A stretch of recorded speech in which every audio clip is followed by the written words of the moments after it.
بسم الله الرحمن الرحيم الحمد لله وحده والصلاة والسلام على من لا نبي بعده السلام عليكم ورحمة الله وبركاته. Donc, bienvenue à vous mes frères et sœurs dans ce live consacré à un hadith qudsi, un hadith divin qui est le suivant. يقول رب عز وجل من شغله القرآن عن ذكري ومسألتي أعطيته أفضل ما أعطي السائلين إلى آخر الحديث القدسي. Celui qui est absorbé par le Coran plus que mon évocation, absorbé, occupé par le Coran plus que mon évocation et ses demandes, ses propres besoins, alors je lui octroie mieux que ce que j'octroie aux demandeurs, à ceux qui me sollicitent concernant leurs besoins. Donc comme d'habitude, Inch'Allah, on commence d'ici 5-10 minutes, le temps que certaines personnes, Inch'Allah Ta'ala, soient venues.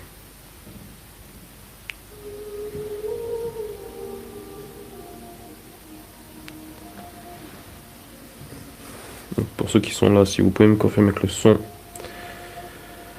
et l'image est bon, merci, barakallahu fikum.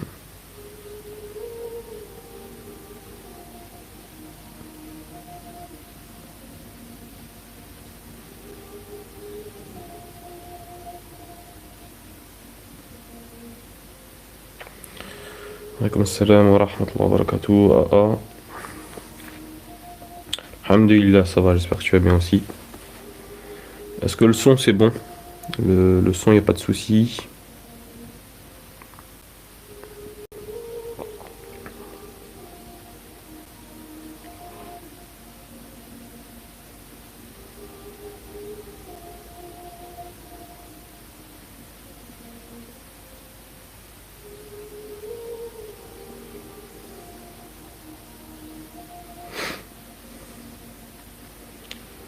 Ok, le son est nickel. Ok, alhamdulillah.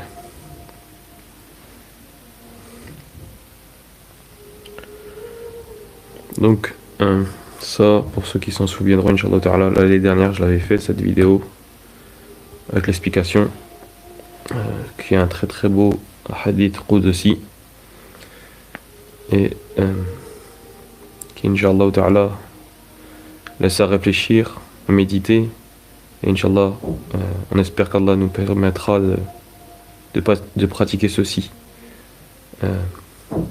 Inch'Allah Ta'ala, et ceci jusqu'à notre mort. D'être accroché au Coran, au Coran al-Karim.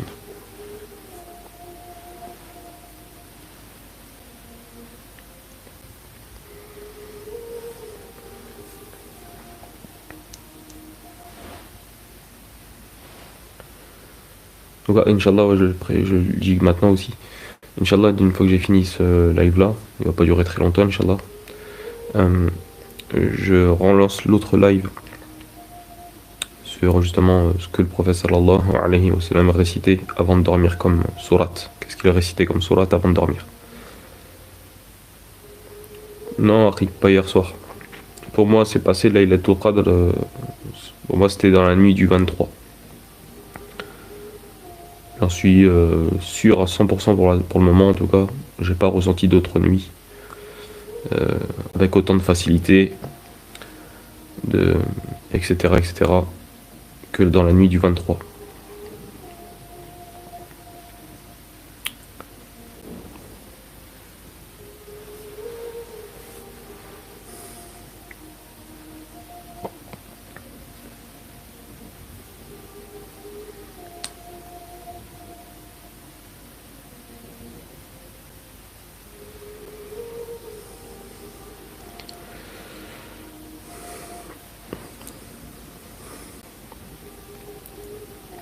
Allahu A'lam, Marie. Je ne pense pas que c'est toutes les nuits. C'est Laylatul Qadr. Il y a une nuit.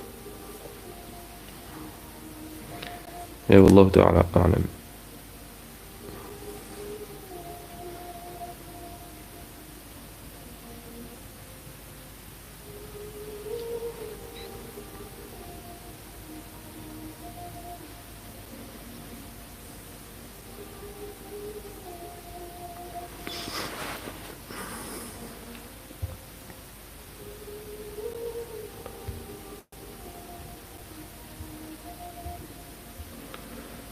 Donc, ça fait 5 minutes, on va commencer, Inch'Allah Ta'ala. Bismillah ar-Rahman ar-Rahim. Rabbi a'udhu bika min hamazati shayatin wa a'udhu bika rabbi an yahdurun.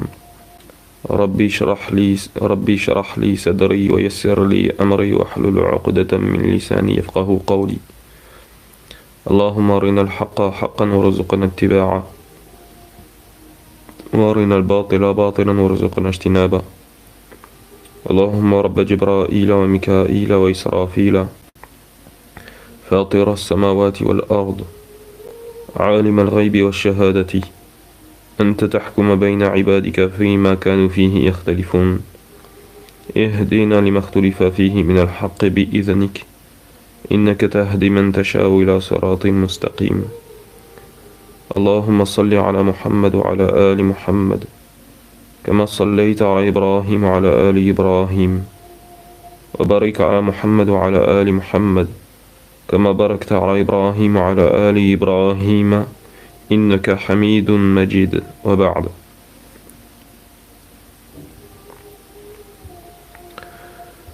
Donc on va commencer déjà premièrement par sortir, on va dire de manière générale, les textes, les sources de ceci, de ces hadiths-là. Donc là, par exemple, sur ce site-là, sunna.com, il y a 3 références à ce hadith qui l'ont rapporté. La première, ce qu'on voit à l'écran, c'est dans le livre Mishkat al-Masabih.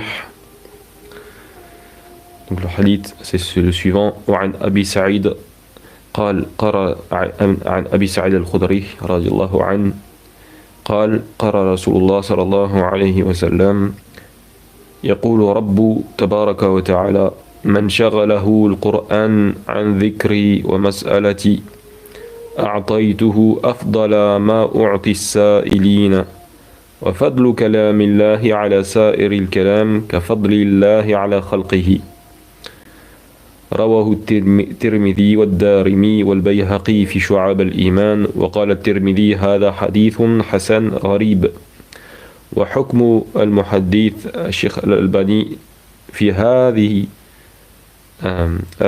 الرواية ضعيف جدا. هذا الحديث الأولى. Donc ce premier hadith, c'est rapporté dans le livre de Mishkat al-Masabih. Et c'est rapporté que Abi Sa'id al-Khudri, il dit que le messager d'Allah sallallahu alayhi wa sallam a dit, le Seigneur Tabaraka wa Ta'ala a dit, celui qui est occupé, absorbé, moi j'ai traduit par absorbé, bien que en premier lieu c'est occupé, mais ça renvoie à ceci aussi, celui qui est occupé, dans le sens absorbé par le Coran, plus que l'évocation, le dhikr, d'accord, les formules d'évocation, subhanallah, alhamdulillah, tout ça, et ainsi que ses demandes, au mas'alati, yani c'est haja, c'est ses besoins, d'accord, qu'il est tellement occupé, absorbé par la lecture par le Coran, on va voir que c'est la lecture du Coran ce qui est voulu, avec une autre version, que celui qui est tellement occupé, absorbé par la lecture du Coran, qu'il ne peut, en gros, il est négligent d'une certaine manière sur l'évocation de Dieu, sur les autres formules d'évocation de Dieu, et que aussi il ne peut pas, à cause de tellement il est absorbé par la lecture du Coran, il est occupé par ceci, qu'il en gros néglige d'une certaine manière le dhikr, l'évocation de Dieu, et ainsi que ses propres demandes concernant ses propres besoins. Et il ne peut pas bien se concentrer sur ces deux choses-là, parce que justement il est déjà concentré sur le Coran. Donc ça veut dire que là c'est une personne qui est vraiment qui est abondant dans la lecture du Coran. C'est pas juste 4 hizb, etc. Non, c'est vraiment abondant. D'accord? Donc ça veut pas dire qu'il ne fait pas de dhikr. D'accord? Il faut bien comprendre, ça veut pas dire qu'il fait pas de dhikr du tout. Ou qu'il demande pas à Allah. Parce que dans tes prières, tu dis du dhikr. D'accord? Et tu demandes à Allah Azza wa Jal des trucs, des choses concernant tes besoins, etc. Tu sollicites Dieu. D'accord? Donc, mais là, ce qu'il faut comprendre, c'est dire qu'en gros, tellement le Coran, il lui prend tellement de place dans sa vie quand il le lit, qu'il n'en a pas vraiment l'opportunité de se concentrer sur les autres formules d'évocation. Subhanallah, alhamdulillah, Allahu akbar, la ilaha illallah, wa ghayruhu adh-dhikr, mashru'a, et toutes les autres formules d'évocation. il ne peut pas faire tout ceci. Et que même sur ses propres besoins, il ne peut pas vraiment invoquer Dieu tellement il est concentré encore sur le Coran, la lecture. Bah, qu'est-ce qu'Allah dit concernant des gens comme ça? A'taytuhu, je lui accorde à cette personne-là qui pratique ceci. Afdala ma u'ti sa'ilin. Je lui accorde mieux que ce que j'octroie à ceux qui me demandent, aux demandeurs. Celui qui est préoccupé, absorbé par le Coran, la lecture du Coran, plus que l'évocation de Dieu et que ses propres besoins, alors je lui accorde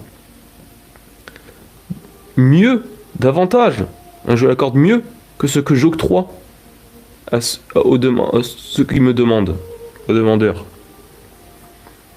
Et après, وَفَضْلُ كَلَامِ اللَّهِ عَلَى سَائِرِ الْكَلَامِ كَفَضْلِ اللَّهِ عَلَى خَلْقِهِ.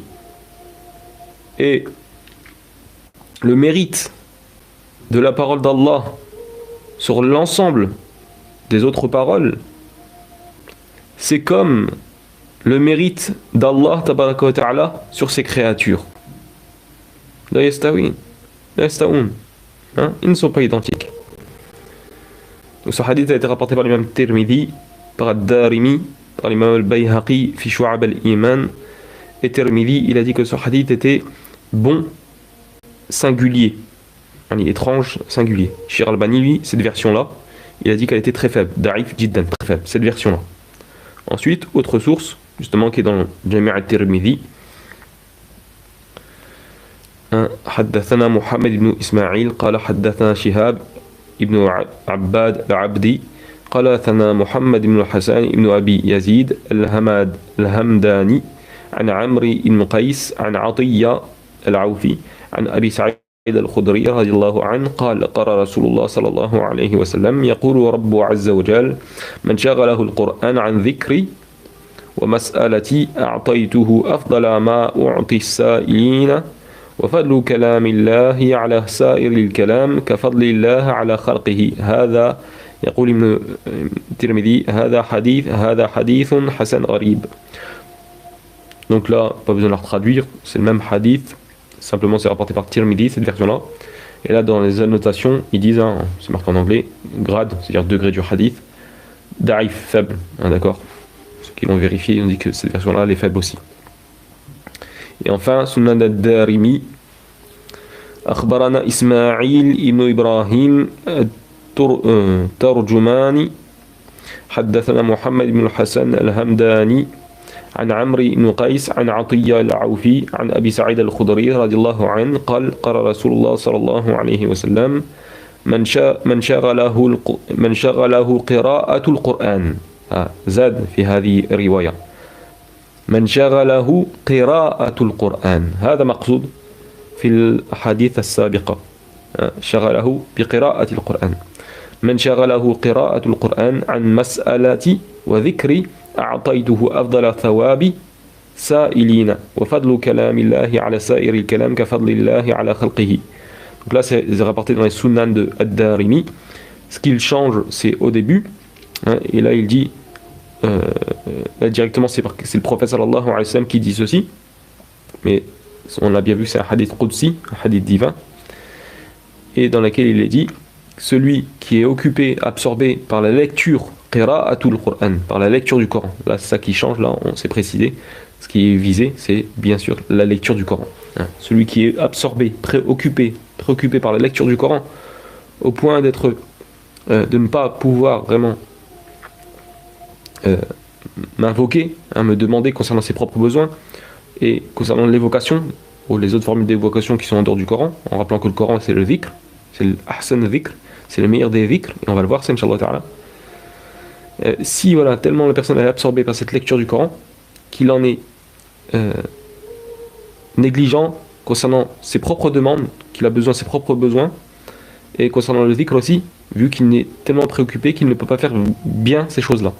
Comme on a dit, ça ne veut pas dire qu'il ne le fait pas du tout, mais ça veut dire qu'il ne peut pas le faire comme il le faudrait, on va dire, d'une certaine manière. Tellement il est occupé par le Coran. Alors celui qui fait ceci, qui s'occupe par la lecture du Coran abondamment, Allah lui accorde a'taytuhu afdala thawabi Ah là, il y a aussi, ça change, il y a thawabi. Alors je lui octroie mieux euh, comme récompense, on va dire thawabi, que ceux qui me demandent. Je lui accorde mieux à cette personne-là qui est tellement occupée par le Coran il ne peut pas vraiment bien m'invoquer concernant ses propres besoins et il ne peut pas m'évoquer concernant les autres formules de dhikr. Subhanallah, alhamdulillah, Allah akbar, la ilaha illallah, wa ghayruhu, toutes ces autres formules de dhikr. Alors à lui, il lui accorde mieux en récompense que ceux qui demandent directement. Yani qu'ils insistent sur leurs besoins, quoi. Et puis, la fin du hadith, hein, وَفَضْلُ كَلَامِ اللَّهِ, hein, et le mérite de la parole d'Allah sur l'ensemble des paroles, c'est-à-dire les autres paroles qui sont dans le monde, etc., des paroles des humains, etc., sont comme hein, كَفَضْلِ اللَّهِ عَلَى خَلْقِهِ, c'est comme le mérite d'Allah sur ses créatures. Il n'y a pas d'équivalence. Voilà. Donc ça, c'est les trois sources là, dans le premier site qu'on a cité. Maintenant, on va citer, justement, parce qu'on voit que en fait, il a été affaibli ce hadith-là. Par contre, d'autres l'ont authentifié. Donc on a vu Sunan ad-Darimi, d'accord? Sunan ad-Darimi, authentification, d'accord? Dans le hadith, il n'y a rien, d'accord? Le plus vraisemblable, c'est que ça soit faible, sauf que, je vais vous montrer. Donc là, quand c'est sur le site dorar.net, hein, donc là, pareil, il y a plusieurs versions, d'accord? Excuse-moi. Ça a été raté par plusieurs. Comme on dit, Tirmidhi l'a rapporté, Ad-Darimi, Al-Bayhaqi, d'accord? En général, ceux-là l'ont rapporté. Et là, quand on va au quatrième source, d'accord, on va dire. Donc c'est comme ça. يقول donc عن أبو سعيد الخدري رضي الله عنه قال رسول الله صلى الله عليه وسلم يقول رب تبارك وتعالى من شغله القرآن عن ذكري ومسألتي أعطيته أفضل ما أعطي السائلين وفضل كلام الله على سائر الكلام كفضل الله على خلقه. هذا الحديث رواه في كتاب هداية الرؤاة للإمام ابن حجر العسقلاني. ابن حجر العسقلاني روى هذا الحديث في هداية الرؤاة ثم حكمه خلاصة الحكم الحديث حسن كما قال في المقدمة. Donc là, Ibn Hajar al-Asqalani, lui, il a authentifié ce hadith. Ibn Hajar al-Asqalani, rahmallah, il a authentifié ce hadith en disant qu'il était Hassan, bon, comme il l'a mentionné dans l'introduction de son livre. Voilà, donc Ibn Hajar al-Asqalani, Amir al-Mu'minin fil hadith, l'émir des croyants dans le hadith, lui, il a dit que c'était un hadith Hassan. Et quand bien même ce hadith serait le plus vraisemblable d'Aïf, ceci est confirmé par le Coran lui-même, que le Coran, c'est la meilleure des paroles, c'est la meilleure formule de dhikr. Allah dit, nous avons descendu le meilleur des récits.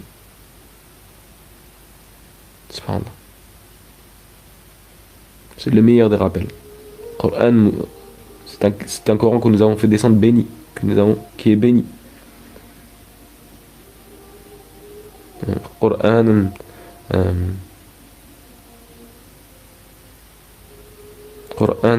je me rappelle plus en arabe. Bref, c'est Allah il le dit. C'est un Coran que nous avons fait un Coran béni que nous avons fait descendre vers toi. Liyadabbaru ayatihi, afin qu'il médite ces versets. Je vais essayer de retrouver vite fait le verset.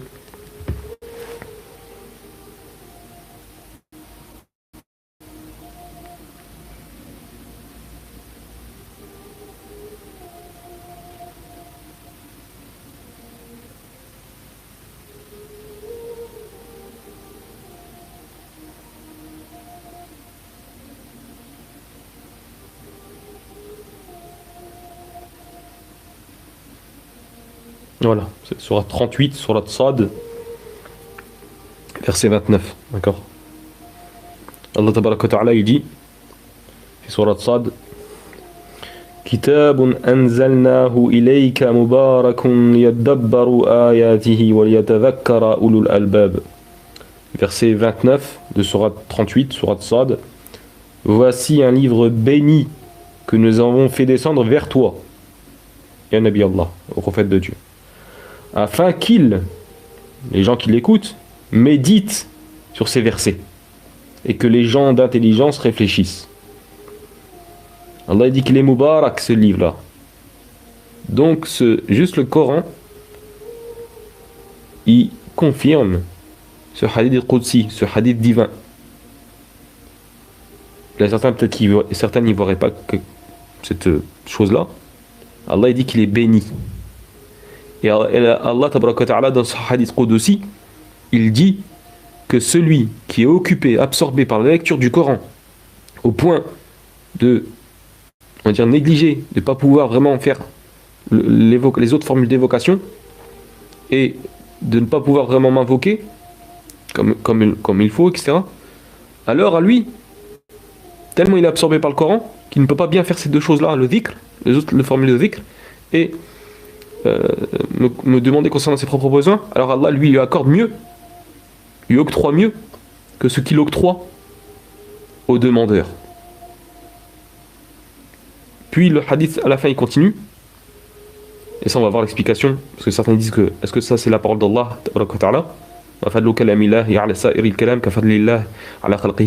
est-ce que c'est la parole du prophète sallallahu alayhi wa sallam. Le plus vraisemblable que ce soit la parole du prophète sallallahu alayhi wa sallam, comme on va le voir Inch'Allah après dans l'explication de ce hadith.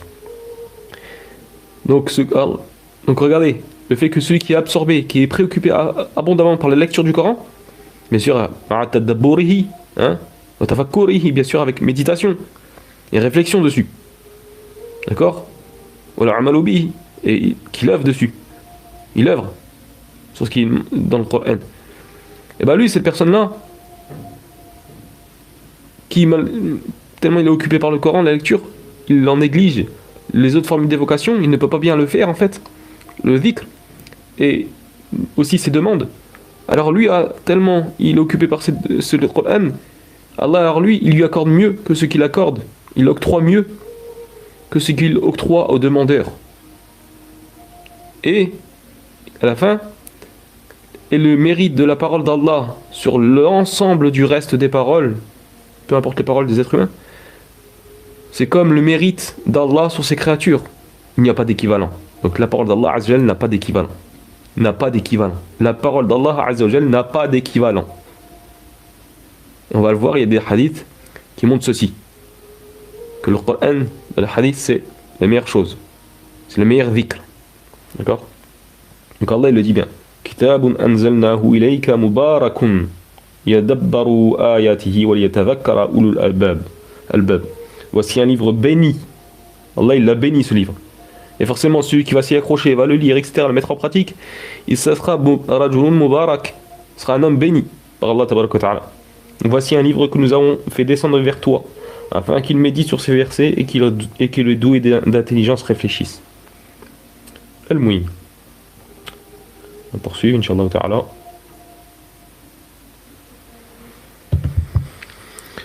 Là, sur un autre site.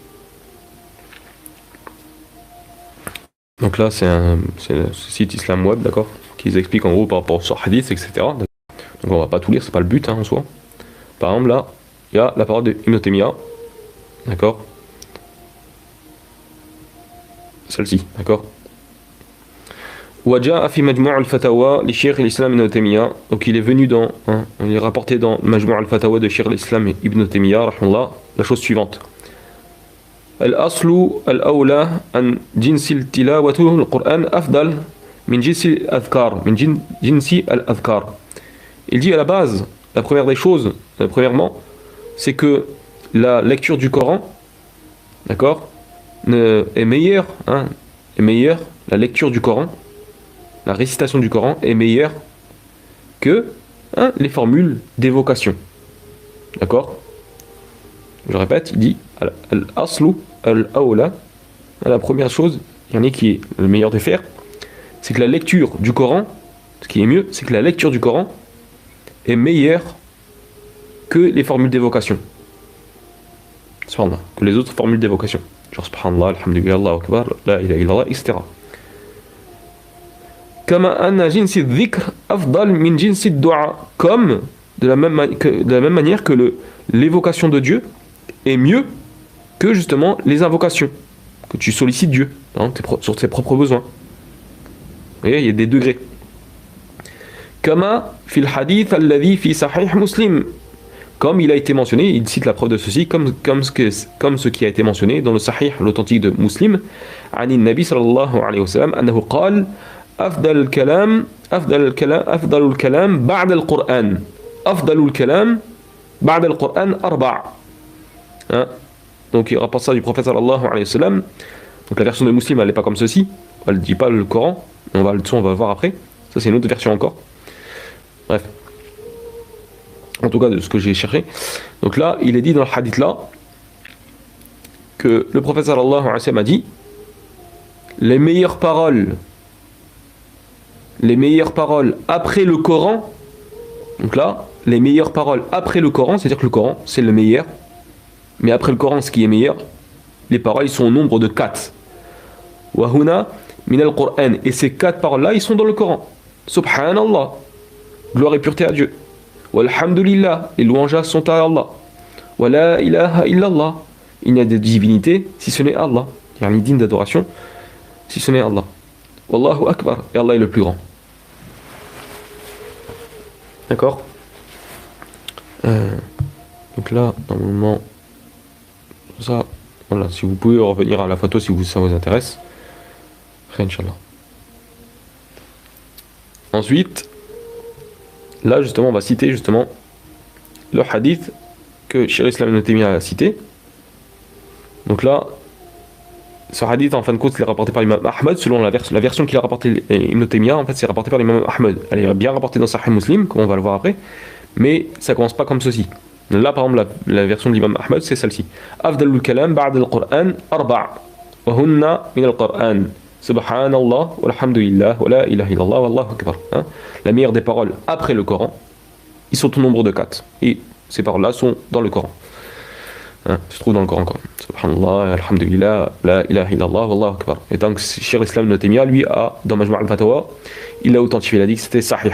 D'accord? C'était authentique. D'accord? C'est marqué là. Sahih. Et akhrajahu Ahmed. D'accord? C'est rapporté par l'imam Ahmed, cette version-là. Ensuite, il y a pareil, c'est encore toujours Cheikh Islam Ibn Taymiyyah, dans son autre livre, Majmu'at Rasail wa Masail. Pareil, il a dit que ce hadith-là, ça commence pareil, Afdalul kalam ba'd al-Qur'an arba', etc. C'est pareil la suite. Les meilleures des paroles après le Coran sont au nombre de 4, etc. Et là, la version de. Donc là, c'est la version de Ibn Hajar al-Haythami. Il a rapporté ça dans Majmu'a az-Zawaid. Donc après, c'est les mêmes versions, plus ou moins, d'accord. Donc c'est après, il le dit que c'est rapporté par Akhraja Ibn Majah, regardez, en bas. Akhraja Ibn Majah, Birtilaf Yasir, avec une légère variante, on va dire, d'accord. C'est rapporté par Ahmad aussi.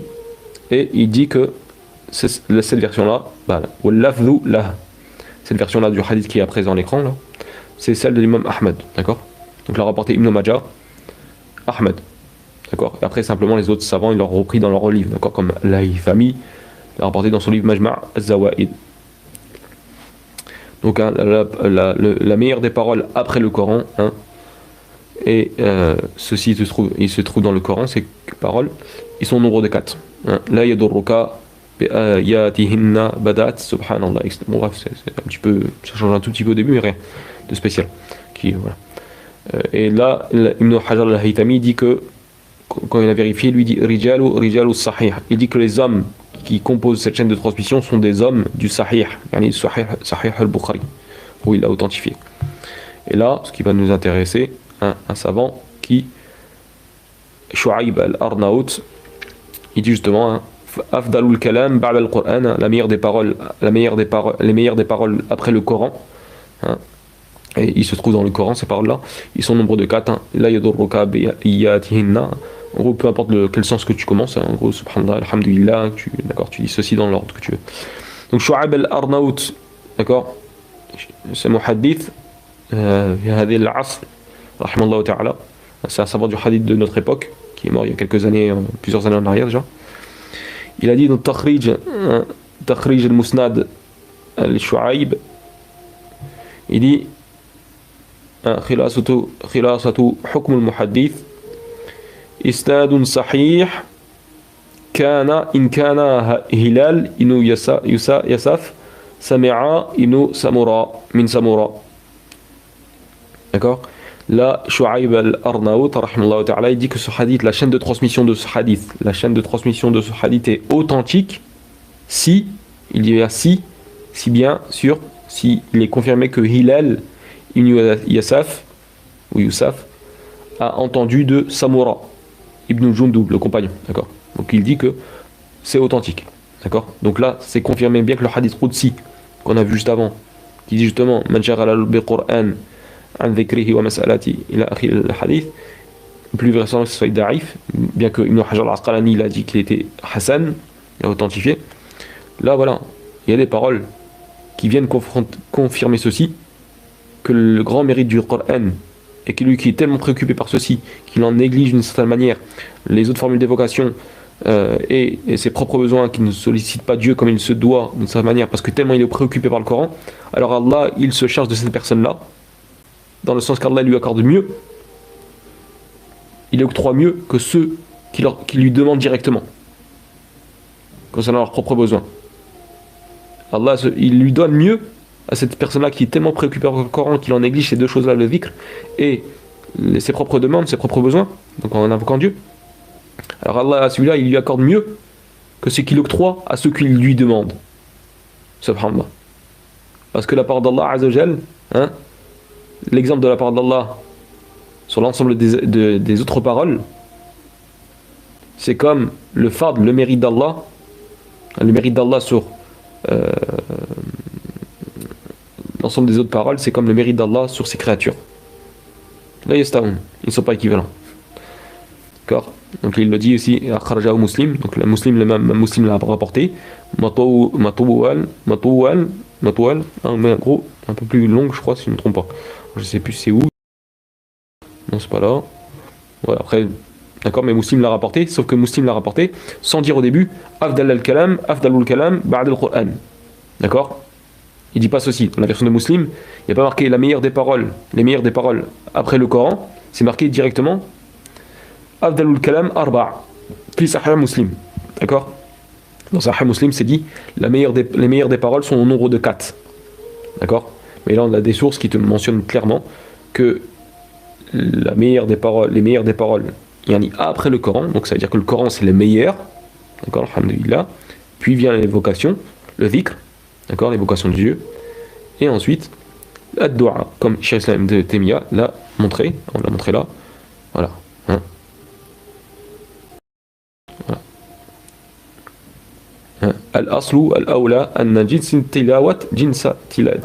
tilawatul Qur'an afdal min jinsi al-adhkar. Premièrement, la base, c'est en premier lieu, c'est que la lecture du Coran est meilleure que les formules d'évocation, adhkar, d'accord, l'évocation du Dieu.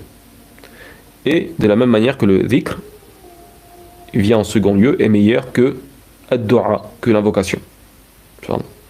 Il a cité le hadith en gros qu'on a vu, hein, que le Coran est la meilleure parole et après viennent ces 4 autres paroles qui sont subhanallah, alhamdulillah, wa la ilaha illallah, wallahu akbar. Al-Muhim. Donc voilà. Maintenant, on va passer, hein, alhamdulillah, à l'explication, au sharh de ce hadith, en sachant que il y a plusieurs versions de ce hadith. Là, par exemple, si je regarde bien, voilà, par exemple, là, la version là dans Sahih Tirmidhi, c'est marqué ceci. يقول رب عز وجل من شغله بالقرآن من شغله القرآن وذكري. Donc là, dans cette version, c'est marqué Allah, notre Seigneur dit, celui qui est absorbé, préoccupé par le Coran et par l'évocation, cette fois c'est marqué l'évocation, an mas'alati, plus que ses demandes, ses propres besoins, etc. Donc après ça continue, c'est la même chose. Là, ce qui change, là, c'est juste la version là, elle dit que le dhikr aussi en plus. D'accord? Donc, Allahu a'lam. Mais le plus vraisemblable, peut-être, c'est justement la version qui mentionne Man shaghalahu al-Qur'an an dhikri. D'accord, celle qui mentionne celui qui est préoccupé, absorbé par le Coran, plus que l'évocation, les autres formules d'évocation, et ainsi que ses propres besoins, ses demandes, etc. C'est celle qui revient le plus. Allah alam. D'accord? De cette manière-là. Parce que là, cette version-là dit celui qui est occupé par le Coran et l'évocation, plus que ses propres besoins, ses demandes, etc. D'accord? Bref. Donc là, on va passer, Inch'Allah ta'ala, à l'explication. Hein, c'est le sharh de Hada al-Hadith, Tuhfatul Ahwadi, bi sharh Jami' al-Tirmidhi, li Sheikh l'imam Abu al-Ala, Mohamed Abdelrahman al-Mubarak Fouri. Donc au début, il parle de la chaîne de transmission, ça je vous le passe, hein, d'accord?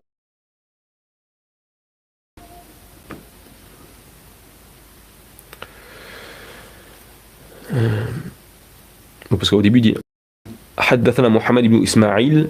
Donc, Haddathana Muhammad ibn Ismaïl. Donc, l'imam Tirmidhi, il a rapporté ça de Muhammad ibn Ismaïl. Et l'imam al-Mubarak Fouri dit Huwa l'imam al-Bukhari. Hein, c'est Muhammad ibn Ismaïl, en fait, c'est l'imam al-Bukhari. Hein, celui l'auteur de Sahih al-Bukhari. Donc, il a entendu ça, ce hadith-là de al-Bukhari.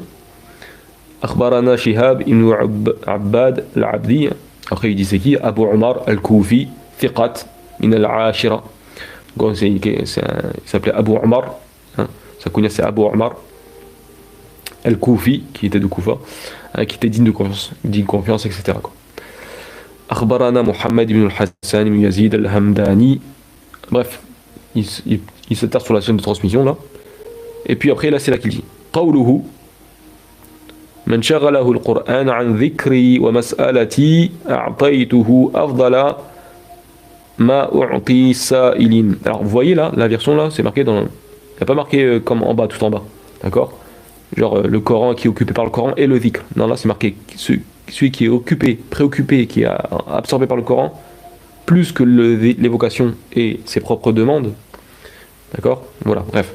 C'est pour ça que je vous dis, c'est ça la version la plus prépondérante. Donc là, il dit concernant cette parole, hein, concernant la parole de Hadith al-Qudusi, hein, quiconque, celui qui est absorbé, occupé par la lecture du Coran, plus que mon évocation et plus que ses propres besoins, le fait qu'il m'invoque, d'accord?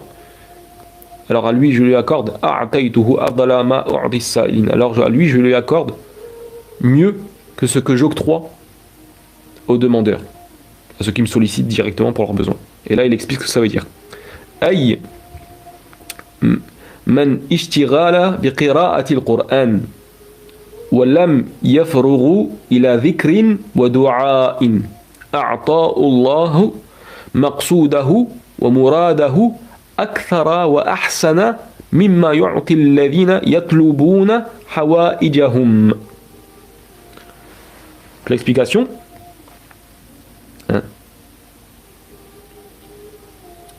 Celui qui est la lecture du Coran, hein, l'occupe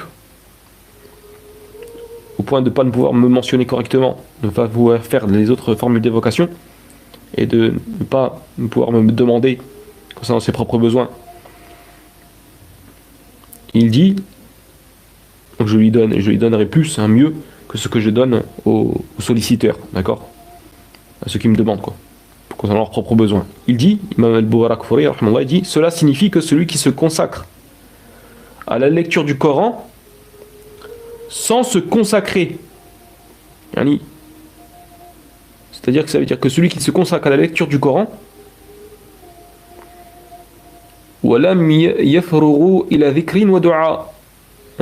c'est-à-dire que ça veut dire que celui qui se préoccupe, qui se consacre à la lecture du Coran, sans pouvoir vraiment se consacrer à l'évocation de Dieu, ainsi qu'à la dua, à l'invocation, à la sollicitation, ainsi que mon invocation, le fait de m'invoquer pour ses besoins, alors Allah lui donnera ce qu'il cherche de manière plus abondante et meilleure que ce qu'il donne à ceux qui cherchent à satisfaire leurs propres besoins. Hawa ijahum. Je répète, la signification de cette partie du hadith Man shaghalahu al-Qur'an an dhikri wa mas'alati a'taytuhu afdala ma u'ti as-sa'ilin.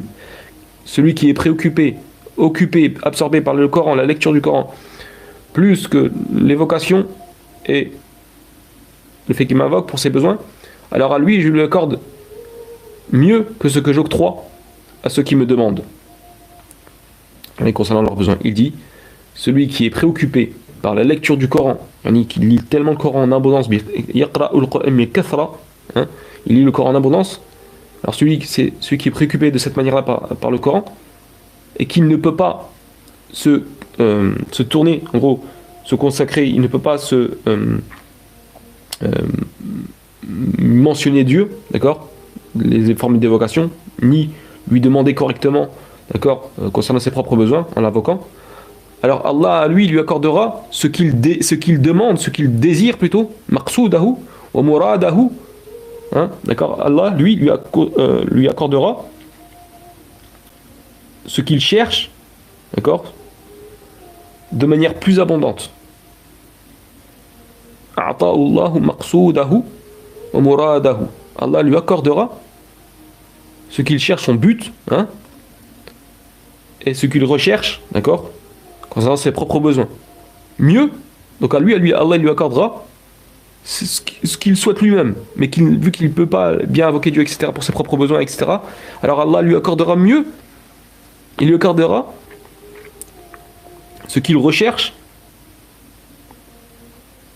et ceci de manière plus abondante, hein, de manière plus abondante, est meilleur que ce qu'il donne à ceux qui cherchent à satisfaire leurs besoins. Celui qui se consacre à la lecture du Coran sans pouvoir se consacrer de l'autre côté à l'évocation de Dieu ainsi qu'à son invocation, alors Allah lui octroie ce qu'il cherchera, son objectif, ce qu'il cherche, et ceci de manière plus abondante et meilleure, et de façon meilleure que ce qu'il donne à ceux qui directement sollicitent Dieu concernant leurs propres besoins.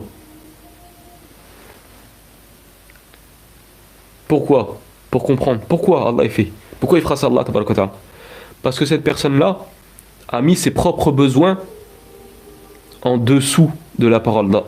Il a mis ses besoins en dessous de la parole d'Allah. Ça veut dire que lui, ses propres besoins, ses propres, en gros, passions, d'une certaine manière, il les a mis en dessous de la parole d'Allah.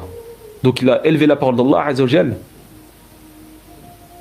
Tellement le Coran lui prend une place importante dans sa vie due à la lecture du Coran, sa méditation, etc., qu'il en néglige d'une certaine manière les autres formules d'évocation et les invocations concernant ses propres besoins. Alors Allah, vu que cet homme-là a préféré la parole d'Allah Azza wa Jal, il a fait devancer ses propres besoins. Cette personne-là a fait devancer ses propres besoins sur la parole d'Allah, sur la parole d'Allah Azza wa Jal. Alors Allah lui donnera encore mieux que ce qu'il donne à ceux qui le sollicitent directement. Donc c'est-à-dire qu'Allah il réglera ses soucis, ses problèmes, etc. Sans que forcément il le demande, etc. Et quand bien même s'il le demande, c'est vu qu'on a compris que c'était de façon, il ne peut pas bien le faire, ces formules d'évocation, ces autres formules de dhikr ou les invocations, concernant ses propres besoins, et Allah lui réglera ses problèmes, etc., ses soucis. Parce qu'il a fait devancer la parole d'Allah Azza wa Jal sur ses propres désirs, sur ses propres besoins. Donc Allah il le récompensera de cette manière-là. Puis, وَفَضْلُ كَلَامِ اللَّهِ عَلَى سَائِرِ الْكَلَامِ كَفَضْلِ اللَّهِ عَلَى خَلْقِهِ. Et là il explique la suite du hadith. Et le mérite de la parole d'Allah sur l'ensemble des autres paroles, et ça peu importe les paroles, c'est comme le mérite kafadlillahi ala khalqihi, c'est comme le mérite d'Allah sur ses créatures. Et là il dit, en expliquant al-Mubarak Furi, qala Mayrouk yahtamilu an takuna hadhihi al-jumlatu min tatimmati al-qawlillahi azza wa jal fa hina idhin fihi iltifatun kama la yakhfa. Donc là il dit, concernant le fait qu'il explique la supériorité des paroles d'Allah sur toute autre parole et comparable à la supériorité d'Allah sur sa création, il cite ce que Mayrouk a dit. Il est possible que cette phrase soit une continuation de la parole d'Allah Azza wa Jal. D'accord? à ce moment-là, il y a une référence évidente. D'accord? Donc en gros, directement, on comprend.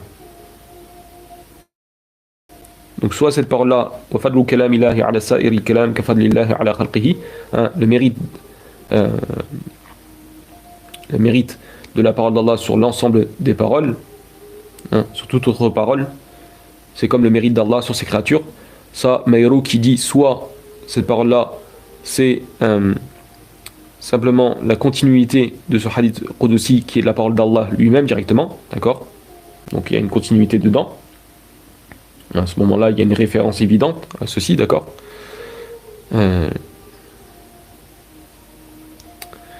Après, il dit quoi? وَيَحْتَمِلْ ou sinon, وَيَحْتَمِلُ أَن تَكُونَ مِنْ كَلَامِ النَّبِي صلى الله عليه وسلم وَهَذَا أَظْهَارُ لِأَلَّا يحتاج إلى ارتكاب الالتفات انتهي الكلام.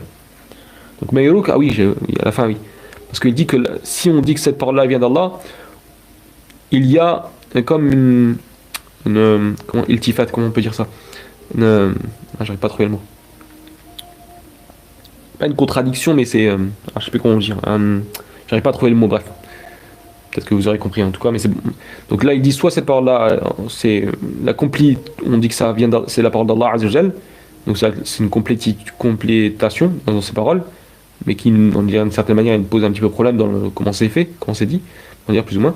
Sinon, il dit, cette parole-là, où elle peut, je sais cette parole-là, peut provenir des paroles du prophète sallallahu alayhi wa sallam, ce qui semble plus plausible, afin de ne pas nécessiter de faire de référence. Oh, d'accord? Iltifat. Ouais, c'est iltifat, référence, on va dire plus ou moins. Donc, le plus vraisemblable, il dit bien que c'est le plus vraisemblable, que c'est cette parole-là, que le mérite de la parole d'Allah sur l'ensemble des paroles, sur toute autre parole, est comme le mérite d'Allah sur ses créatures. D'accord? C'est comme la supériorité d'Allah sur ses créatures. Il n'y a pas d'équivalent. Donc soit ces paroles-là, c'est les paroles qu'on attribue à Allah dans le hadith Qudsi, ou soit c'est les paroles du prophète sallallahu alayhi wa sallam, et ceci est le plus apparent que c'est les paroles du prophète sallallahu alayhi wa sallam, cette fin de parole.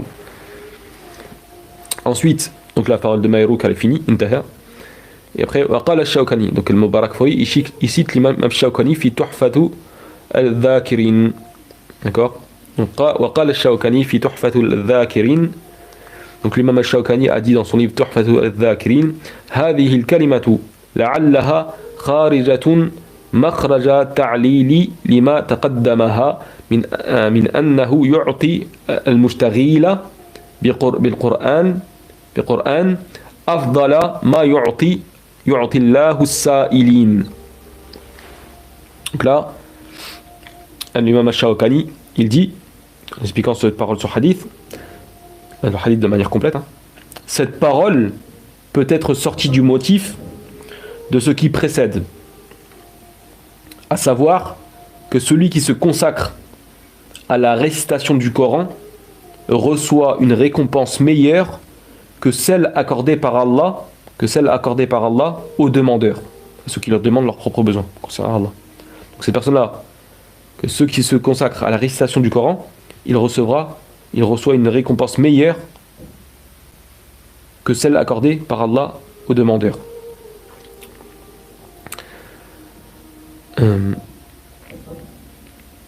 ووجه التعليل أنه لما كان كلام رب سبحانه وتعالى فائقا على كل كلام كان أجر المشتغل فوق كل أجر. أكرر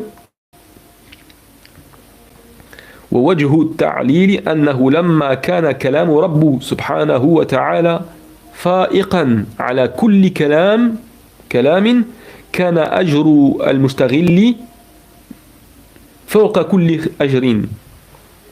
Donc Shawkani il poursuit en disant le motif de cette justification, justement concernant la parole, que le mérite de la parole d'Allah sur l'ensemble des autres paroles, c'est comme la supériorité ou le mérite d'Allah sur ses créatures, la supériorité d'Allah sur ses créatures, en gros c'est pas identique. Et Shawkani il fait comprendre cette chose-là. Le motif de cette justification, Pourquoi il reçoit une récompense meilleure?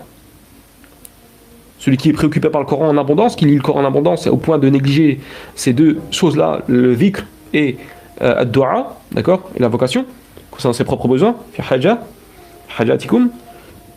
Pourquoi Allah lui accorde mieux à celui qui est préoccupé par le Coran?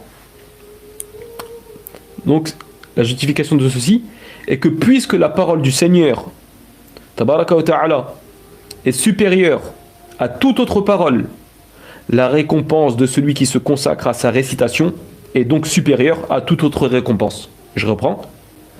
Le motif de cette justification, dans le sens de pourquoi Allah, justement, il accorde à cette personne-là qui est préoccupée par le Coran, que tellement il lit en abondance, et qu'il néglige les deux autres choses, le dhikr et la dua, concernant ses propres besoins. Pourquoi Allah il le accorde plus? La justification de ceci, c'est que puisque la parole du Seigneur, tabaraka wa ta'ala, est supérieure à toute autre parole, alors la récompense de celui qui se consacre à sa récitation est donc supérieure à toute autre récompense. ثم قال الشوكاني والحديث لولا أن فيه ضعفا لكان دليلا على أن اشتغال بتلاوة عن ذكر وعن دعاء يكون لصاحبه هذا الأجر العظيم. Donc l'imam al-Shawkani il dit, pour conclure, en gros plus ou moins, il dit si ce n'était une faiblesse qui se trouve dans ce hadith, alors ce hadith-là serait une preuve que se consacrer à la récitation du Coran au détriment du dhikr, au détriment du dhikr, du rappel d'Allah, forme d'évocation, et de la supplication, la dua, l'invocation, concernant ses propres besoins. Alors celui-là, ce serait une preuve. Si ce n'était pas ces faiblesses, si ce n'était la faiblesse du hadith, alors il y aurait une preuve que celui qui se préoccupe par la lecture du Coran au détriment du dhikr et de la dua, alors il en obtiendrait, il y aurait une preuve pour dire que l'auteur de celui qui se consacre à ceci, à la lecture du Coran en abondance, il y aurait une grande récompense, ajrun azim. À celui qui le fait, il obtiendrait une grande récompense. Il y a ceux qui œuvrent sur cette chose-là, qui fait ceci, en lisant abondamment le Coran. Subhanallah. Et on a vu, Ibn Hajar al-Asqalani, par exemple, l'a authentifié, ce hadith-là. D'accord? Même Ibn Tirmidhi, il a dit qu'il était Hassan Gharib. Il était bon, mais singulier. D'accord? Et puis, elle dit, je sais pas si c'est je crois que c'est l'imam Mubarakfuri qui dit ceci, Qawluhu, concernant sa parole, Hassan Mubarakfuri, il dit, Hada hadithun gharib. Donc là, il cite la parole de Tirmidhi. Et ce hadith, l'imam Tirmidhi, il a dit que c'était un hadith gharib. Alors il a dit Hassan, d'accord, bon et donc singulier. Et là, Ibn Mubarakfuri, il dit, قال الحافظ في الفتح, يعني فتح الباري, بعد ذكر هذا الحديث رجاله ثقات إلا عطية العوفي ففيه ضعف انتهى كلام ابن حجر العسقلاني.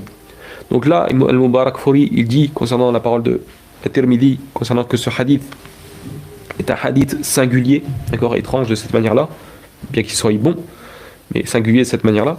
Il cite la parole d'Al-Hafid Ibn Hajar al-Asqalani dans Fath al-Bari, dans laquelle, après avoir rappelé ce hadith, il dit que ceux qui sont dans la chaîne de transmission, Rijaluhu thiqat, les gens qui sont les hommes de cette chaîne de transmission sont dignes de confiance, excepté Illa Atiya al-Aufi, Fafi Da'af. Car Atiya al-Aufi, dedans il y a une faiblesse. Qui est dans son hadith. Fin de la parole d'Ibn Hajar al-Asqalani. Et là, Ibn al-Mubarakfuri, قلت وفي سنده محمد بن الحسن بن أبي يزيد الهمداني وهو أيضا ضعيف. Et là, il dit, Mubarakfuri dit, il y a aussi dans cette chaîne de transmission Mohammed ibn al-Hassan ibn Abi Yazid al-Hamdani qui est également faible. Voilà. قال الحفيظ في تهذيب التهذيب في ترجمته. Donc là, Mubarakfuri il dit que le Hafid ibn Hajar al-Asqalani a cité dans son livre Tahdhib, At-Tahdhib, dans la biographie justement de Mohammed ibn al-Hassan ibn Abi Yazid al-Hamdani, il a cité, il a dit Qala al-Dhahabi, que l'imam al-Dhahabi a dit Hassana Tirmidhi hadithahu falam yahsun intaha kalam. Donc là, l'imam al-Mubarakfuri, il cite les paroles d'Al-Hafid ibn Hajar al-Asqalani. Non, c'est son livre à lui ça.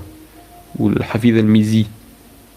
Je me rappelle plus, bref. Donc bref, ici une parole dans laquelle l'imam al-Dhahabi, il a dit que l'imam Tirmidhi a rendu ce hadith Hassan, alors que ce hadith n'est pas authentique, d'accord? Il n'est pas authentique ce hadith. Donc voilà, comme je dis, le plus vraisemblable que ce soit un hadith qui est faible, mais qui est confirmé déjà par les paroles d'Allah Azza wa Jal, que ce Coran, d'accord, c'est la meilleure des paroles. Il a un grand mérite ce Coran, qu'il est Mubarak, donc forcément celui qui va s'y accrocher, Allah va le bénir. Donc forcément Allah bénira cette personne et ce qu'il a et ce qu'il a besoin, etc. Allah va le bénir. Donc forcément la lecture du Coran, celui qui s'y a dans la lecture du Coran en abondance, forcément il en récoltera des grands mérites. Et là dans le hadith on te dit bien que celui qui est préoccupé, absorbé par le Coran au point de comment dire de négliger, on va dire comme ça, un point de négliger mon évocation et en gros ad-du'a, ses propres besoins, alors je lui accorderai mieux, je lui octroierai mieux que ce que j'octroie à ceux qui me sollicitent directement concernant leurs propres besoins. Et les mérites de la part d'Allah, et la supériorité de la part d'Allah sur la supériorité des l'ensemble des autres paroles, c'est comme la supériorité, c'est comme le mérite d'Allah Azza wa Jal sur l'ensemble sur ses créatures. Il n'y a pas d'équivalent. Donc la parole d'Allah Azza wa Jal n'a pas d'équivalent. C'est pour ça qu'il y a ces personnes-là qui se consacrent abondamment à la lecture du Coran au point de ne pas pouvoir justement de ne pas pouvoir bien évoquer Dieu et de ne pas pouvoir invoquer Dieu concernant ses propres besoins, tellement il est préoccupé par le Coran. Alors Allah lui accorde mieux que ce qu'il donne, que ce qu'il octroie à ceux qui lui demandent directement. Parce que, encore une fois, parce que cette personne-là a fait devancer ses propres besoins, il a fait devancer le Coran sur ses propres besoins. Il a fait devancer ses propres passions. Et le Coran, il a fait devancer sur ses propres passions. Donc Allah, il le récompense de cette manière en lui octroyant mieux que ce que lui, il aurait espéré, tu vois. Subhanallah. Allah lui octroie mieux que la personne qu'une autre personne qui demanderait sur ses propres besoins. Subhanallah. Donc c'est la grande récompense qu'il y a, subhanallah, à faire ceci. De se préoccuper de lire le Coran en abondance. Donc normalement, on a fini là. Je vais revenir un petit peu avec vous, dans le commentaire, puis après on va enchaîner avec l'autre live. Oui, c'est pas un live très très long, Inch'Allah. Presque une heure, ça va. Bien sûr, quand je rappelle encore une fois à nouveau que ce que je cite là, c'est pour... ça c'est notre but, notre objectif. Voilà, il y a un objectif final qu'on doit se fixer. Parce que je veux dire, la personne qui commence, qui ne lit pas le Coran du tout, ou qui lit très peu, genre peut-être un ou deux hizb, d'accord ? Il ne faut pas qu'elle directement elle va vouloir lire 10 hizb d'affilée, alors que voilà, elle n'a pas l'habitude de le faire. Il faut y aller tout doucement, en fait. Il faut y aller tout doucement, d'accord ? Il faut y aller progressivement. Et notre objectif final, c'est ça, d'accord ? Vraiment d'atteindre on va dire la perfection, d'accord ? Dans notre relation vis-à-vis d'Allah Azza wa Jal, etc. Le prophète lui-même le dit dans le hadith, Saddidu wa taqarrabu, soyez modérés dans votre adoration, ne vous surchargez pas, wa taqarrabu, et rapprochez-vous de Dieu, shay'an fa shay'an, petit à petit. Mais ça, il faut connaître son âme. Man arafa nafsa arafa rabba, kama akhbara fil qawl fil kalam. Celui qui connaît son âme connaît son Seigneur. Tu dois te connaître pour savoir ce que tu peux faire, etc. Parce qu'Allah t'a créé d'une telle manière, là on parle de tout individu, il est différent, tout individu est différent. Il y en a, Allah leur a facilité justement de lire le Coran en abondance. D'autres, ils n'ont pas cette faculté. Parce qu'ils devront, par exemple, redoubler d'efforts, mathalan. D'accord? Donc là, on parle de ce texte-là, de ce hadith Qudsi, qui est très beau, Inch'Allah. Pour, Inch'Allah, nous mettre notre objectif, vraiment final, avec le temps, d'atteindre justement, d'essayer d'atteindre cette chose-là. De lire le Coran en abondance, au point de ne pas pouvoir bien évoquer Dieu, et d'invoquer Dieu concernant ses propres besoins. On espère, Inch'Allah, atteindre cette chose-là et qu'on soit constant. D'accord? Parce que le prophète sallallahu alayhi wa sallam, il dit, parce que le prophète lui-même le dit, dans le hadith, il dit Saddidu wa qarrabu, il dit donc soyez raisonnable dans vos comment dire, votre je l'ai dit tout à l'heure, mais un instant, mais j'ai un trou de mémoire. Soyez modérés dans votre pratique de la religion et rapprochez-vous. Petit à petit. Essayez d'atteindre la perfection. Et le prophète, il dit dans le hadith, à un moment, à la fin, je ne me rappelle plus en arabe, il dit en gros, parce qu'il n'y a pas une personne qui veut, en gros, rivaliser avec la religion, sans qu'en gros la religion prenne le dessus sur lui, et en gros qu'elle le brise, d'une certaine manière, c'est dans le sens que s'il se fatigue trop, il se surcharge de trop, alors la religion finira par être trop dessus de lui. C'est-à-dire que lui, il va redescendre. Pour ça, il faut trouver l'équilibre. Tu connais ton âme, et comme je disais hier, et je le redis à nouveau, il est mieux pour toi, quand je dis le toi, c'est-à-dire toi général, il est mieux pour toi, ou pour nous, de ne lire que 2 hizb durant toute notre vie.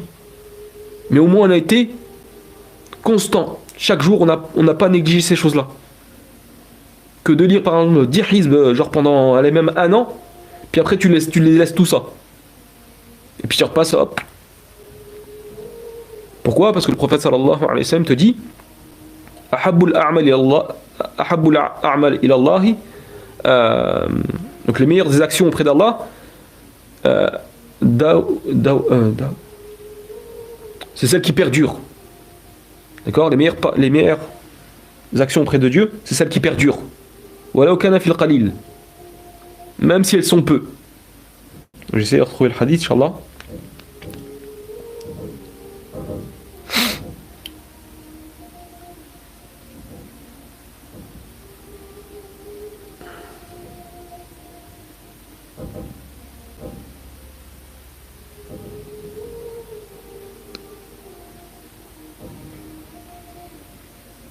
Voilà, par exemple, le hadith, je l'ai retrouvé.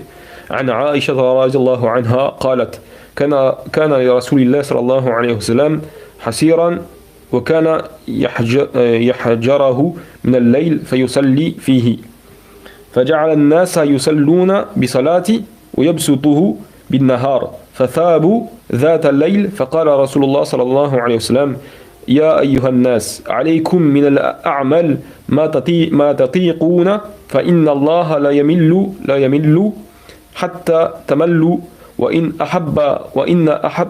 أحب الأعمال إلى الله ما دوام عليه وإن قل. قالت عائشة رضي الله عنها وكان آل محمد صلى الله عليه وسلم إذا عملوا عملا أثبتوه رواه مسلم في صحيحه. Donc d'après Aisha radhiyallahu anha, elle dit le prophète sallallahu alayhi wa sallam avait une paillasse qu'il étendait durant la journée et sur laquelle il s'asseyait. La nuit, il priait sur cette paillasse et les gens ont commencé à le suivre dans sa prière. Une nuit, les gens se sont rassemblés auprès de lui. Alors le prophète sallallahu alayhi wa sallam a dit: ô vous les gens, vous devez pratiquer comme acte ce dont vous êtes capable, c'est-à-dire que vous êtes capable de faire avec assiduité. Car certes, Allah ne se lasse pas, c'est-à-dire qu'il ne cesse pas de vous récompenser, comme ça a été expliqué dans le charh de Sahih Muslim de l'imam al-Nawawi et le charh de Sahih Muslim de Sheikh al-Éthiopie. Donc c'est-à-dire qu'Allah ne se lasse pas, dans le sens qu'Allah ne cesse de vous récompenser, tant que vous ne vous lassez pas de l'adoration. Et certes, les actes les plus aimés par Allah sont ceux qui sont faits avec assiduité, yani qui perdurent, même s'ils sont peu nombreux. Aïcha radhiyallahu anha conclut en disant: lorsque les gens de la famille de Mohammed sallallahu alayhi wa sallam faisaient un acte, ils le faisaient avec assiduité, rapporté par l'imam Muslim dans son Sahih. Donc voilà. Alors, est-ce qu'il y a un autre hadith là? Non, parce que le prophète il dit ceci, le messager d'Allah sallallahu alayhi wa sallam a dit: faites de bonnes œuvres avec sérieux, sincérité et modération. Et sachez que vos actes ne vous feront pas entrer au paradis. Et que l'acte le plus aimé auprès d'Allah est le plus constant. Cela même s'il est petit. Ça c'est la version de Al-Bukhari. Sahih Al-Bukhari. قال رسول الله صلى الله عليه وسلم: سددوا وقاربوا واعلموا أن لن يدخل أحدكم عمله الجنة وأن أحب الأعمال أدوامها إلى الله عز وجل وإن قل. Sahih al-Muslim, Sahih al-Bukhari. Hein? Je répète le hadith, voilà, comme ça on a les deux sources. Le messager d'Allah sallallahu alayhi wa sallam a dit: faites de bonnes œuvres, d'accord? Saddidu, d'accord? Faites de bonnes œuvres, d'accord? Avec sérieux, sincérité et modération. Wa qaribu, rapprochez-vous de Dieu avec modération, sincérité, d'accord? En faisant des bonnes actions. Et sachez, et sachez que vos actes ne vous feront qu'aucun de vous, hein, sachez que aucun de vous ne rentrera au paradis par ses actes, d'accord, hein, et que sachez que vos actes ne vous feront pas entrer au paradis. Mais c'est la miséricorde, hein, pour préciser, c'est la miséricorde divine qui fait entrer au paradis. Et que l'acte, en gros, c'est pas les actions eux-mêmes qui te font rentrer au paradis, mais c'est la miséricorde divine qui te fait rentrer. Après, les actes, si je ne me trompe pas, c'est par rapport au degré dans le paradis, Allah même, ce qui est par rapport à ça. Et donc, bref, le prophète il dit: et que l'acte le plus aimé auprès d'Allah est le plus constant, cela même s'il est petit. Rapporté par Al-Bukhari. Donc,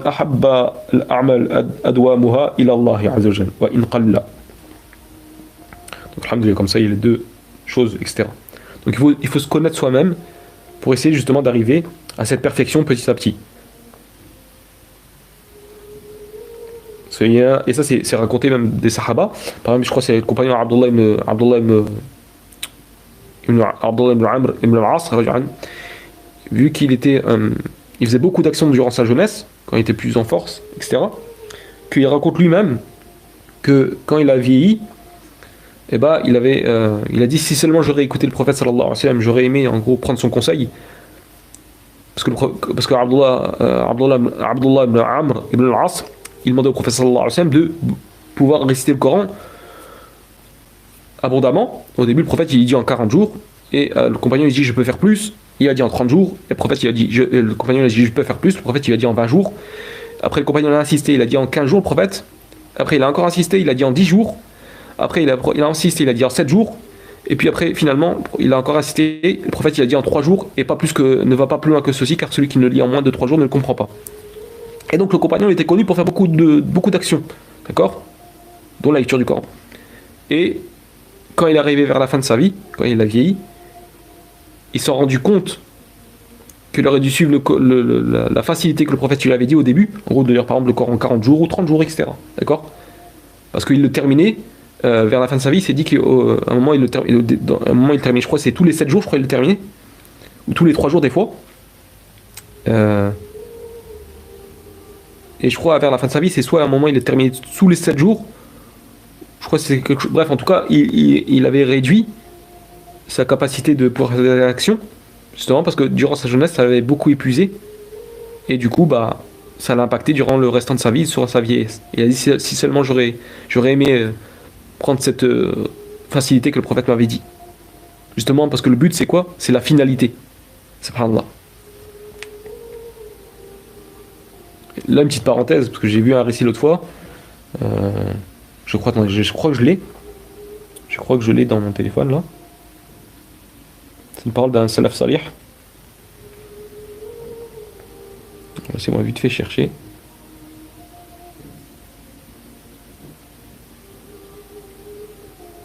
Si je la retrouve dans mon portable, tant mieux, alhamdoulilah.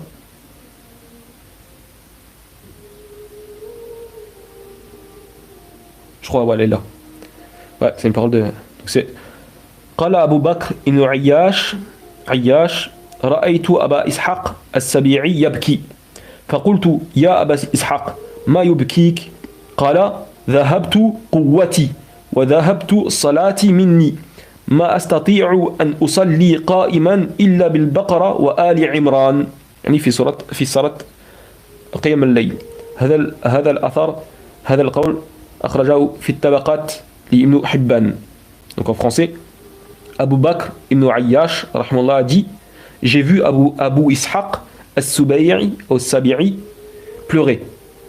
J'ai alors dit: ô Abu Ishaq, qu'est-ce qui te fait pleurer? Et il lui répondit: ma force est partie. Ma force est partie de moi, de mon corps, et la prière s'en est allée de moi. Encore, je ne peux plus bien accomplir ceci parce que je viens vieux, etc. Et il dit: je ne peux plus prier.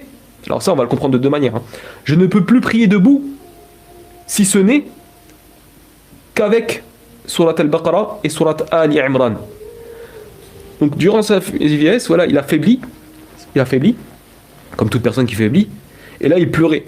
Parce qu'auparavant, quand il était plus jeune, il pouvait réciter plus que Surat al-Baqarah et Ali Imran durant sa prière, dans la nuit. D'accord? Et quand il a vieilli, vu que sa force elle est partie, etc., et qu'il pouvait faire moins d'actions, il se contentait, il ne pouvait que prier debout dans la nuit, prière de nuit, Qiyam al-Layl, avec Surat al-Baqarah et Ali Imran. Et c'est cela qui le fatiguait.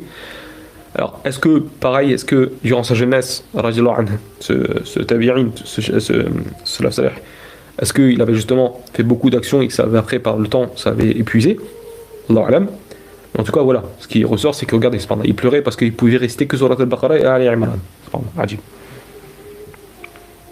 une fois, après nous, on a une époque, malheureusement, qui est très trouble, où la piété,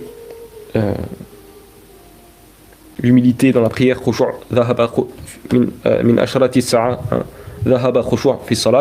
parmi les signes de l'heure, c'est que l'humilité dans la prière, l'humilité dans la prière partira à cause des nombreux péchés et des troubles qu'il y aura. Et l'humilité dans la prière, le khushu', d'accord, l'humilité dans la prière, elle partira des cœurs à cause des péchés et des troubles. Donc le but c'est ça. Là on rapporte ces textes là ce qui est à l'écran, ce hadith al-Qudsi, celui qui est préoccupé, absorbé par le Coran plus que mon évocation et ses demandes, alors je lui octroie mieux que ce que j'octroie aux demandeurs, etc. Ça, Inch'Allah, c'est notre but. On espère qu'on pourra le faire et qu'on sera constant dans cette chose-là. Voilà. Maintenant, je reviens avec vous les commentaires, comme ça, alhamdoulilah. Donc, salam à tous, ceux qui sont là. Donc, alhamdoulilah, il n'y a pas eu spécialement de commentaires, donc, alhamdoulilah, je pense que c'est clair. Donc là, on va se quitter sur ce live-là. Je vais relancer le live d'ici 5-10 minutes, l'autre live, justement, sur... comme j'ai dit au début, justement, on va parler après dans l'autre live, pareil, ce sera assez court, Inch'Allah, sur justement ce que le prophète sallallahu alayhi wa sallam récitait avant de dormir. Comme ça, encore une fois, il y aura des traces de ceci que je vais laisser sur la chaîne. Comme ça, Inch'Allah ta'ala, celui qui voudra pratiquer, il pratiquera. Et Inch'Allah, on espère qu'on pourra pratiquer ces choses-là, c'est-à-dire la lecture du Coran en abondance, et aussi ce que le prophète sallallahu alayhi wa sallam faisait avant de dormir, comme lecture du Coran, comme sourate qui est récitée. Inch'Allah. Wallahu ta'ala alam, Allah est plus savant sur ce qui a été dit. Wa subhanak Allahumma wa bihamdika ashhadu an la ilaha illa ant astaghfiruka wa atubu ilayk. Wassalamu alaikum wa rahmatullahi wa barakatuh. Et à ceux qui veulent, Inch'Allah, à peu près 10 minutes, Inch'Allah ta'ala.